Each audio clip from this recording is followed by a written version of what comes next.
नमस्कार दोस्तों, मेरे YouTube चैनल में आपका स्वागत है। बैजंती, तुम्हें कितनी बार कहा है, पैरों में दर्द है तो सीढ़ियाँ मत चढ़ा करो। तुम्हें छत पर जाने की ज़रूरत क्या है? कपड़े सुखाने के लिए मुझे बोल दिया करो, मैं छत पर कपड़े डालने चला जाया करूँगा। तुम पैरों को तकलीफ मत दो, रमाकांत जी ने अपनी पत्नी से कहा। आप तो बस बातें बनाना जानते हैं। जब भी किसी काम को कहती हूँ तो भूल जाते हैं। कितनी दफ़ा कहा ममता को वापस काम पर बुला लेते हैं, पर आप हैं कि मानते ही नहीं हैं। ममता मेरे काम का कितना बोझ हल्का कर देती थी और काम भी बिल्कुल सफाई से करती थी। उसकी जैसी दूसरी घरेलू सहायिका ढूंढने से भी नहीं मिल रही है। उसने थोड़े पैसे ही बढ़ाने को कहा था, बढ़ा देते। अब इस उम्र में मुझसे घर का सारा काम नहीं हो पाता। ठंड में तो हाथ पैर की उंगलियां अकड़ जाती हैं। इस उम्र में आप भी इतनी कंजूसी कर रहे हैं और फिर ऊपर से मेरी आपको चिंता है, यह जता भी रहे हैं। अगर सही मायने में मेरी चिंता है तो ममता को उसकी मन माफिक पगार पर रख लीजिए, मुझे बहुत आराम मिल जाएगा। बैजंती जी ने खींच कर कहा। बैजू, मैं दूसरी सहायिका ढूंढ लूँगा, तुम चिंता मत करो। ममता वैसे भी हमारे यहाँ 4 सालों से काम कर रही थी। एक ही सहायिका को ज़्यादा दिन घर में नहीं रखना चाहिए, वो भी रुपयों के लिए। कितना चिक चिक करके गई। ज़बाना भी खराब है। हम अखबार में रोज़ की खबर पढ़ रहे हैं कि अकेले रह रहे बुजुर्ग दंपति की नौकरानी ने हत्या कर दी। बैजू, हमें हमारी सुरक्षा खुद रखना है।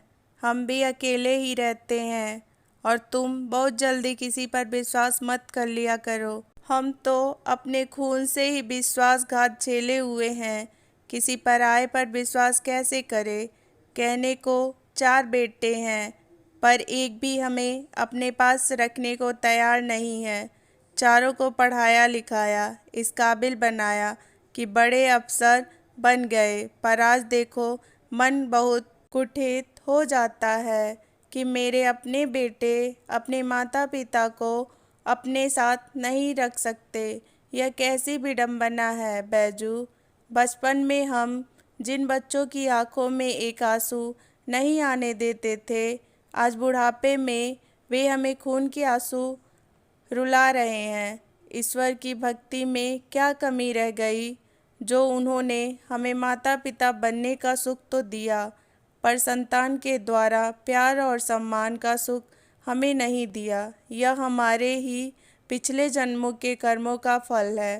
कहते हुए रमाकांत जी की आंखों से झरझर आंसू बहने लगे। आप अपना मन मत दुखाइए, हमारे कष्ट की कहीं कोई सुनवाई नहीं होने वाली। हम दोनों हैं एक दूसरे के साथ।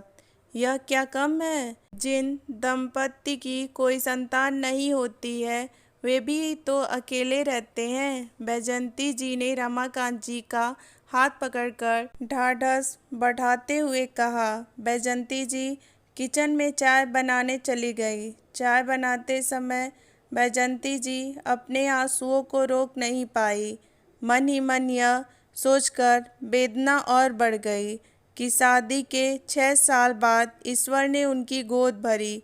उसके बाद 4 बेटों की मां बनने का सौभाग्य प्राप्त हुआ, पर जिसे वह सौभाग्य समझ रही थी, असल में वह दुर्भाग्य निकला। ये कैसी विडंबना है कि संतान सुख के लिए जवानी में तड़पे और बुढ़ापे में उनके प्यार अपनत्व को तरस रहे हैं। इससे अच्छा तो निसंतान ही रहते। जीवन की परीक्षा अंतिम सांस तक चलती रहेगी। बैजंती जी ने बड़े जतन से खुद को संभाला और चाय बनाकर रमाकांत जी को दी। दोनों पति पत्नी चाय की चुस्कियों संग अपने गम को खुशी में परिवर्तित करने की कोशिश करने लगे। माँ बाप नसीब वालों के पास होते हैं, उनकी कदर करना सीखिए। दोस्तों, आपको ये कहानी कैसी लगी कमेंट बॉक्स में ज़रूर बताएं और चैनल को सब्सक्राइब करें। Thank you.